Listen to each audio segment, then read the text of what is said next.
can chime in, just like Tom from Detroit did earlier, at 734-822-1600, and join the conversation, because now we are changing the conversation over to China. In the news, excuse me, folks, big grand faux pas. It's right there on the notes. Advertiser, right? Well, that's right. You better talk to our pay the bills, advertisers. folks. Hey, we'd like you to look into Kensington Woods Schools. If you're in that area and you're looking for a school for next year, Kensington Woods Schools is a good choice. Actually, you've heard of a STEM education.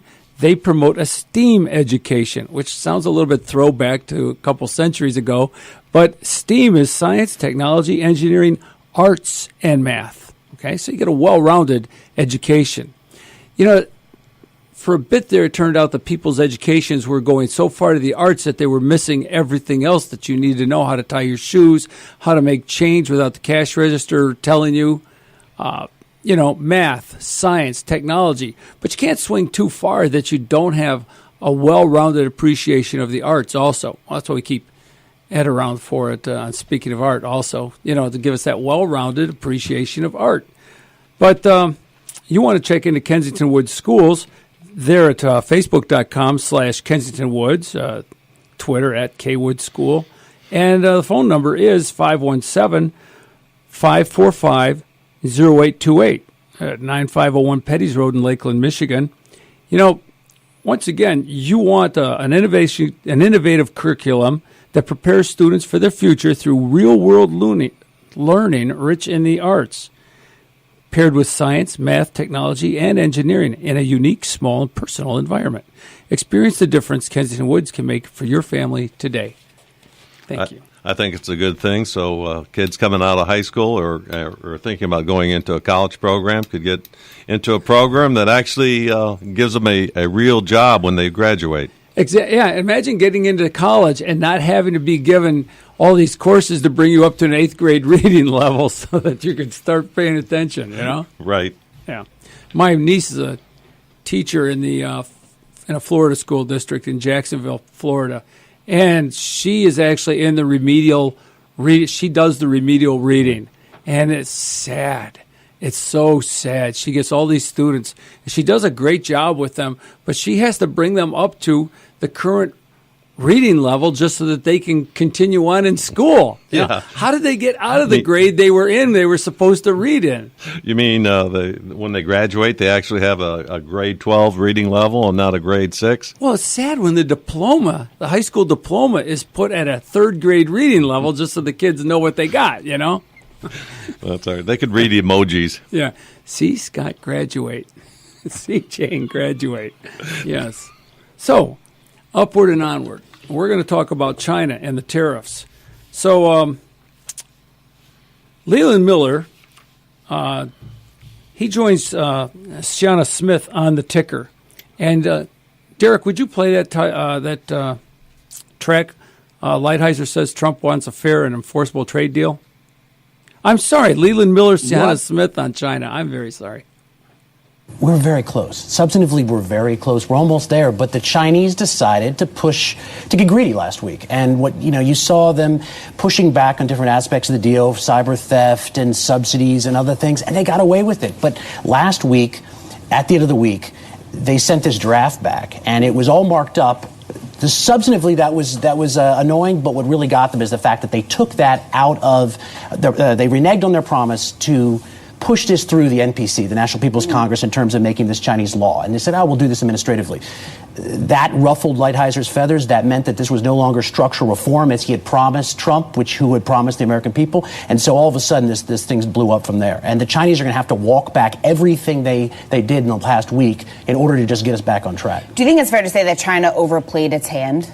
Massively so. I mean, they had the ability, they understood that the president wants a deal, and the president looks at the stock market. Everybody knows this, but they pushed it too far. So the one thing he can't do is look weak on China. He has to look like he is going through and putting the best deal possible on the table. And this was a real affront, and I think Lighthizer convinced him of that. And now we're stuck because the Chinese just pushed it one step beyond where it could go.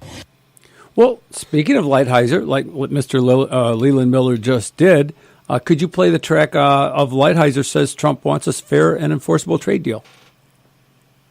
What the president wants is an agreement that, number one, is enforceable, but that changes the pattern of practice of forced technology transfer, intellectual property protection, large industrial policy subsidies, and then a whole variety of specific impediments to trade and unfair practices in the area of agriculture, in the area of services. What we want is fair trade that requires structural change, and it has to be enforceable.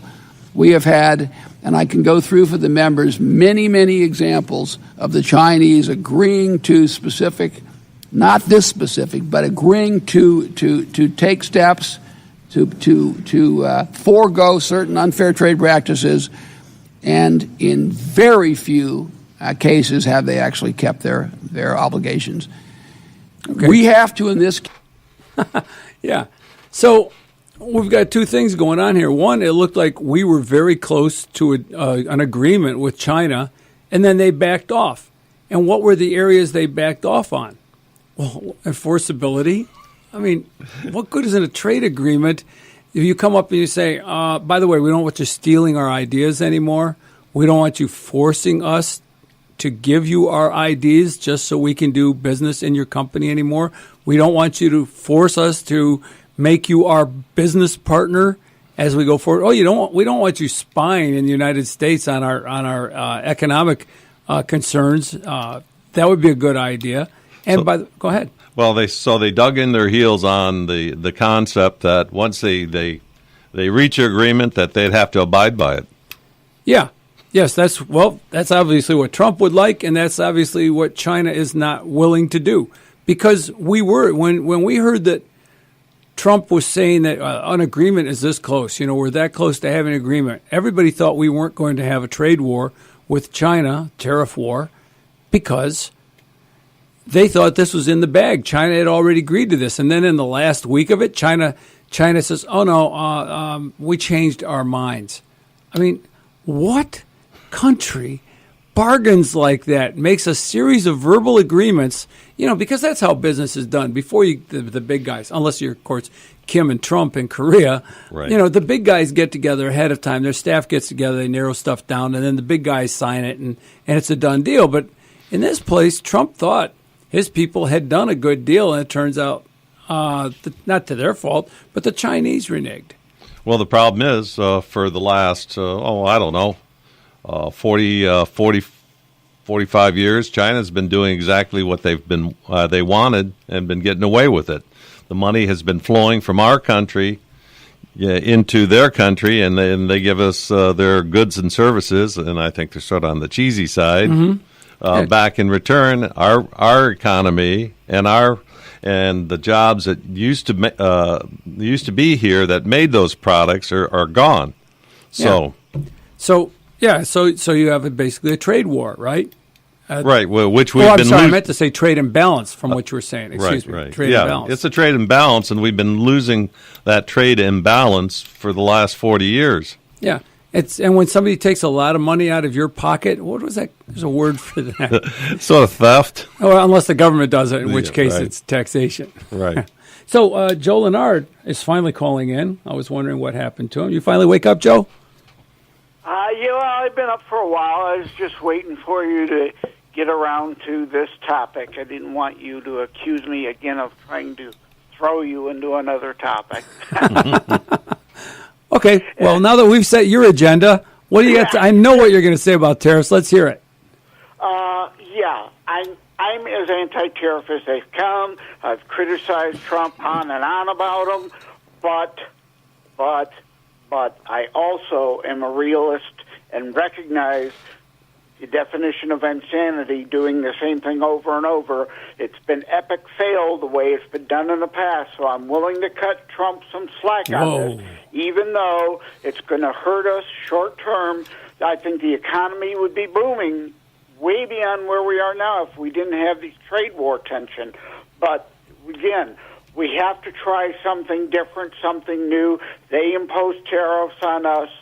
We need to do the same as a goal of debating and getting agreement where all tariffs are dropped, or at least maybe one or two negotiated reasonable tariffs are in place.